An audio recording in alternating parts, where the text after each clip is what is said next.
Hello and a very warm welcome to the Business Today pre-budget special show.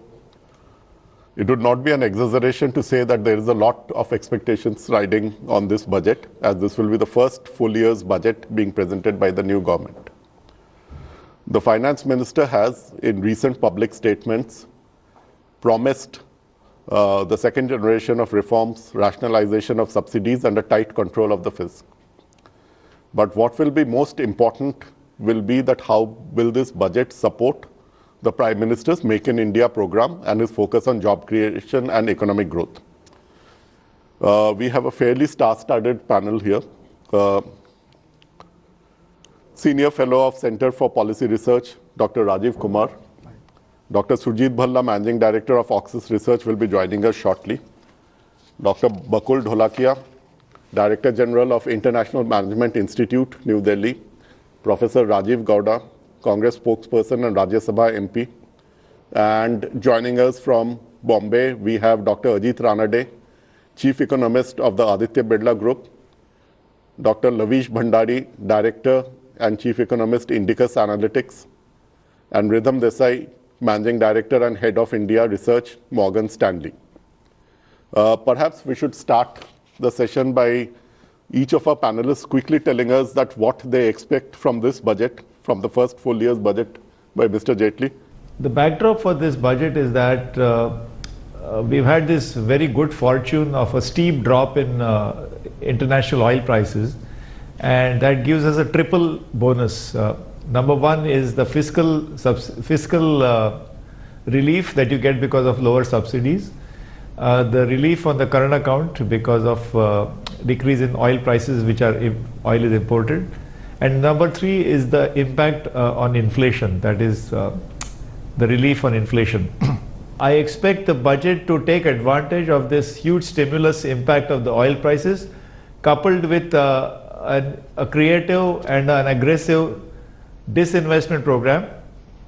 Given the global situation where Japan is in recession, Brazil is in recession, Germany has deflation, European growth is zero, Russia is -5%, we can't depend that much on export-led growth. So growth has to come from domestic factors, and you can't depend on consumption growth as much as investment growth. And investment has to come primarily from both the public and private sector. Private sector investment is still not picking up steam. So it's up to the government to take the lead in terms of investment. And this free bonus, or this bonus that we've got from oil prices, coupled with an aggressive disinvestment program, I think is a good starting point. Thank you, Dr. Ranade. Ridham? The subsidy burden this year will be around 1.9%, slightly lower than what the Finance Minister had budgeted last year. Now, given where oil prices are today, that number falls to 1.6% next year. On top of that, the government has raised excise duty on oil products, which on an annualized basis will generate revenues of 50 basis points of GDP. So when you add up the math, the government has about 90 basis points of GDP from oil. And that's the first point that I would make, that this is probably the greatest amount of flexibility any finance minister has had in the budgeting process in quite a while.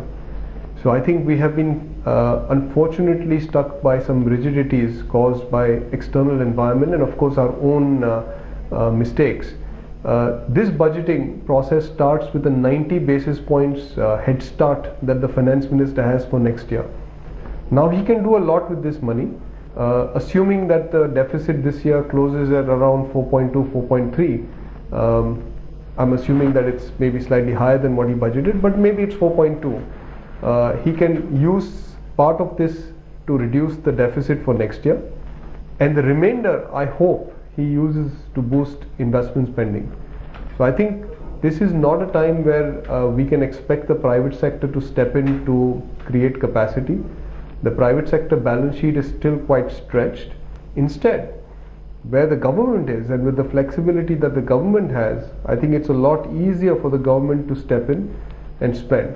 I think this money that the government has got as a windfall gain is better spent in creating capital stock, which will then promote private investments, say in the following year. So I think the first thing that I expect is a very big dose of infrastructure spending. Now we know that historically this has not proven to be the most efficient way to spend our money, but I think it is still the only way we can actually kickstart economic growth. Lavish? I think that very well lays out the whole range of things that we need to watch out for, or rather to expect. But I'd like to shift things a little bit, and what I'm going to try and point is what I definitely don't want to see. So first, there has been this surfeit of these buzzwords or programs, really, like Swachh Bharat or Make in India and so on, which have just been, or the smart city, where we really don't know what these visions really mean. And as we all know, a vision without implementation is essentially hallucination. Now the question is, how is this government going to try and implement this? What I definitely would not want to see is that all of these buzzwords remain buzzwords, and I would like to see absolutely specific, definite implementation issues addressed for each of these. Now, it is very well said that the Prime Minister is very proactive and that he is going to go ahead and start to take personal interest in just about every aspect of governance. But the question is, what institutions which have been actually more or less destroyed within the government for the last 10 or 15 odd years, the question is what are we going to do about it, and what is the direction which this government will lay out. So I think I'd like to stop there, because there is a whole range of things that are covered even within these. Right. Thanks, Lavish, for that. Let's come to Delhi now. I'd like to start with Dr. Kumar. What's the one thing that you feel that the budget needs to focus on? Well, let me just start off by saying that for me, this is a make or break budget. And I say that quite consciously because I think the benefit of the doubt so far by the investing community, by the people, has been given to this government, has been given to Prime Minister Modi, and they've all sort of been waiting for this first real budget. And if this budget disappoints, then it's going to be fairly difficult to pull the fat out of the fire. The fat will be firmly in the fire. So this is not going to be an ordinary budget. And I think he recognizes that. Both the finance minister and the prime minister recognize that. And therefore, they will make it much more than a mere accounting exercise that somehow we had come, Mr. Chidambaram and others had made us become used to it. So this will have several major announcements. This budget must include some very specific long-term measures, not this annual change that we see every time, and one that I suppose would specify, and it will sound odd to you, is the withdrawal of the duty drawback scheme. And instead of replacing that by some long-term export incentive to the exporter, because this duty drawback scheme is so full of holes and such high transaction costs that it is one of the worst implemented schemes. So those are my four to begin with. And then we can come back to later. Okay, Professor Gaurav, high expectations from this budget? No expectations from this budget. Well, I would always reiterate that this government is building on many of the fundamental measures that the previous governments have taken. For example, Aadhaar and direct benefit transfer, the platform. So we must compliment the government for continuing with it, strengthening it, going ahead with financial inclusion, and creating the opportunity for these reforms in delivery of subsidies on whether it's food or fertilizer. You should expect him to take bold measures to ensure that essentially any weaknesses, so for example, if it is in the banking sector, the fact that there is a lot of money that needs to be pumped in, new capital into our banking sector, both to meet sort of Basel requirements, but also to essentially ensure that they can cope with all these potential NPAs, including from mining and things of that sort. So essentially, some of those things have to be straightened out. The money that could be raised from disinvestment, there's going to be a big sale of Coal India tomorrow. There's money going to come in from Spectrum in the next few weeks. We are selling family jewels. What are we doing with that, right? There has to be some mechanism to ensure that this capital that is raised is also used for other infrastructure, rather than just deficit reduction or but there's asset creation. Or Mr. Jaitley's pet 100 crores here, 100 crores Yeah. there kind of efforts. So basically, I'd like to see that kind of consolidation as well. My first expectation is that the finance minister would clearly lay down the priorities. Now, what is important is that I do not agree with the view that revival of private sector investment on a very large scale cannot happen in 2015-16. No, all the factors are going right. The acute shortage of liquidity that the private sector and the corporate sector was particularly facing in the last 2 years, with the revival of the stock market and the equity prices moving up, it has opened avenues in terms of private placement of equity, in terms of sources of revenue, the capital mobilization which were closed earlier.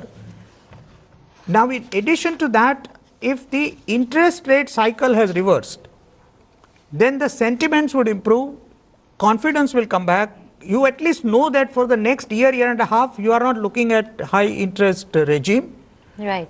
And therefore, planning for long-term investment has been facilitated. If we are talking about the ease of doing business, significant part of our terrible rank in the ease of doing business stems from the fact that our tax regimes are not favorable to ease of doing business. So focus on manufacturing is what this budget needs to do. And let's get Dr. focus on manufacturing also integrates well with the Make in India movement. And creating jobs. Let's get Dr. Bhalla in.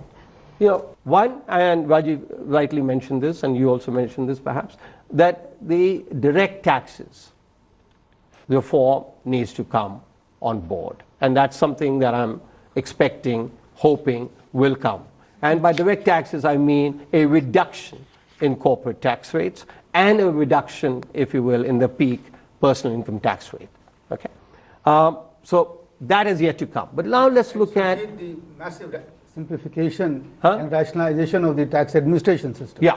Oh, that's the horror. That's probably that's the even horror more story. critical. That's the horror story. So that's the horror story. Not the peak compliance in India. Yeah. Personal income tax compliance is only about 50-55%. Only 55% of those people who should pay taxes are paying taxes. So we'll get to that later. Let's just go so through then let's look at the list. Yeah. Okay. GST. Yeah. Okay. Certainly talked about for a decade, and the previous government wasn't able to get it through. It looks likely, and we should expect. But that the this GST rate is so high right now that we'll see what happens when it's announced. Sure. I think if it's announced, the perfect the enemy of the good. This is historical. Let us keep a foot in the door. Let us get it through. And the point is, they won't come up with 27th. I mean, it'll be a horror story. Anyway, so that is happening. The direct taxes, as I said, I'm hoping will happen. Disinvestment is certainly happening. I was not in the camp that said we should have privatization. Disinvestment, which is our own unique Indian contribution to the English language, is happening. Then labor reforms. Everybody, Rajiv has talked about it, I've talked about it, you've talked about it for 65 years, for maybe 100 years, and we all talked. This government, at least, has started to apply and bring about. I think they have a long way to go, but it is happening. would labor reforms come under the budget though? No. But in terms of, the point is, it comes under Make in India, if you want to think. Yeah. It comes under deficit reduction. Point is, you want to increase jobs. Yeah. You want to increase the rate of growth. You want to decrease the rate of inflation. You want to decrease the fiscal deficit. So this much is, you're upset. Okay. Right. But I'm just saying, and Rajiv mentioned the Expenditure Management Commission. We have to see, but I'm very hopeful. And one of the reasons, not been talked about that much, and which is not to do that much with this government, but a major reform was announced by Y.V. Reddy as part of the Finance Commission, where he recommended that, listen, the central government should get out of this business of making central schemes. And if you look at the dictionary schemes, the word dictionary, it has much more to do with scams than with actual plan of action. We need an audit so of that. this is a major reform that has happened, if you will, or suggested. So I think, you add up all of these things. We are very close to, and we'll know much more on February 28, but a distinct... Of course, this is going to be a make or break budget for this government, a whole list of expectations. Let's start with Dr. Ranade over there. Dr. Ranade, how are you interpreting this aggressive Make in India campaign that the government has unleashed? It's almost reminiscent of Incredible India and God's own country in Kerala. I think the Make in India is best exemplified by the Prime Minister's own mention in his Independence Day speech, and he again reiterated it during the Obama trip, that Make in India, he wants it to be converted into improving the ease of doing business in India. In fact, he said that we would like, the vision is to get India into the top 50 ranks. Now, if you look at the ease of doing business, it actually, you can think of 10 metrics, and these are well defined, including things like taxation is one of them, and contract enforcement, and so on. Half of those factors, or more than half of those factors, are actually in the domain of the state government. So Make in India is the slogan which should be translated as Make India Competitive. Dr. Ranade, hold your thought. Let me bring Lavish in here because he has a flight to catch. Lavish, what does it look like? I think we are just paying a bit too much emphasis to that problem about business houses and the problems they have dealing with the bureaucracy. This is something that this government will be very, very good at. Tightening of the whole time taken, the inefficiency routine in the bureaucracy is something that Mr. Modi has been quite good at in Gujarat, and he seems to be doing that in Delhi as well. But I don't think that is the focus of the problem. And I do not think that just one budget is the biggest thing that this government will have to offer, because I think this government has already shown the door, as Dr. Bhalla was saying. Small and incessant reforms consistently across many weeks, months, days, years, and so on. That's what they're going to do. But the question for this particular budget is, what is the direction that we are going to see? Because till now, as I've also just mentioned before, it is words. And I think this budget is critical for just setting the direction. It will not be able to achieve too much beyond handling some of the fiscal issues. So let me just bring in Rhythm here. Rhythm, the government, the new thinking in the government is that the growth needs to be driven by the private sector, which is a bit different from what we've seen or what we saw in the UPA, where there was a lot of government presence. We're seeing a very strong emphasis on disinvestment as well. So what can the budget really do to walk the talk, to get the private investor in, to get private industry participate in the India growth story? No, I think eventually the private guy will come in. But I think the initial kickstart will have to come from the government. I mean, look at, say, for example, infrastructure. For the moment, the government has stopped doing PPP. It's doing EPC, right? And it is basically owning these infrastructure projects, because right now the private sector does not have the balance sheet or the appetite to actually spend money. But once you get that lift, then the private sector will certainly walk in. And so that transition is what the government has to manage. For the next year, they will also increase the share of EPCs, the engineering project contracts, as they are called, in place of PPPs, because they know that the latter are not taking off, and that they need to get some public spending up to crowd in the private sector. Sure. Dr. Bhalla. On fiscal deficit and disinvestment, I mean, my one is, I don't believe there should be anything called cess. Whatever you have to tax, you should tax. I also don't think there should be any earmarking of, I'm selling this and therefore this must go into this must go into infrastructure.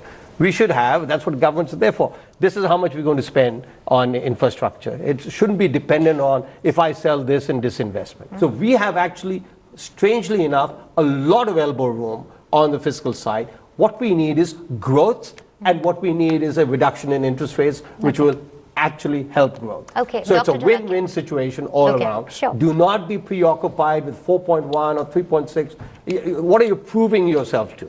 Nothing. Sure. Dr. Dholakia.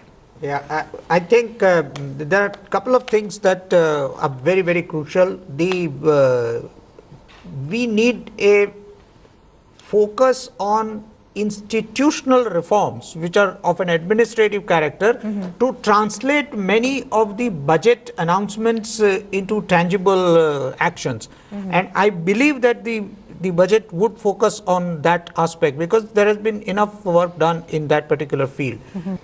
3.6, there is nothing sacrosanct about it. Okay. Though I believe that a signal about fiscal consolidation and fiscal prudence has to be given.